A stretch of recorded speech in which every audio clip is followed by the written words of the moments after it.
Kakinada YCP party జిల్లా కార్యాలయంలో శుక్రవారం 75వ గణతంత్ర దినోత్సవ వేడుకలు ఘనంగా నిర్వహించారు.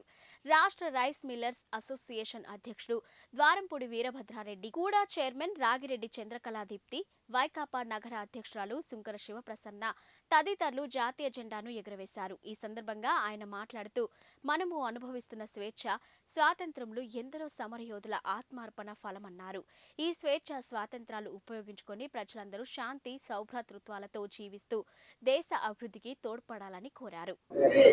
75వ రిపబ్లిక్ డే సందర్భంగా ఈరోజు కాకినాడ వైఎస్ఆర్సీపీ నగర కార్యాలయంలో ఈరోజు ఘనంగా ఏర్పాటు చేయడం జరిగింది. ఈరోజు ఈ సమరాలను కూడా ఈ పార్టీ ఆఫీస్లో చేసుకోవడం జరిగింది.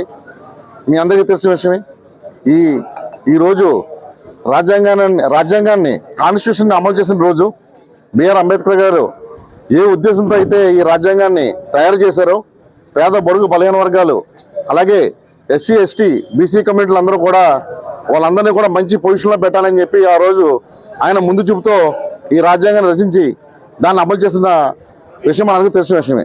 కానీ ఈరోజు ఆ రాజ్యాంగానికి గౌరవిస్తూ మన ఆంధ్రప్రదేశ్ ముఖ్యమంత్రి వైఎస్ జగన్మోహన్ రెడ్డి గారు ఈ ఎన్నో సంక్షేమ పథకాలు అమలు చేస్తూ ఈ పేద బడుగు బలహీన వర్గాలను, అలాగే ఎస్సీ ఎస్టీ మైనారిటీ వర్గాలందరినీ కూడా ఒక మంచి పొజిషన్లో, ఒక టాప్ పొజిషన్లో పెట్టాలని చెప్పి ఎన్నో సంక్షేమ పథకాలు ప్రవేశపెడుతూ అందరికీ ఆ ఫలాలన్నీ అందేలా చేస్తున్నందుకు ఈ సందర్భంగా ఆయనకి కాకినాడ ప్రజల తరపున కూడా ప్రత్యేక ధన్యవాదాలు తెలియజేసుకుంటున్నాం.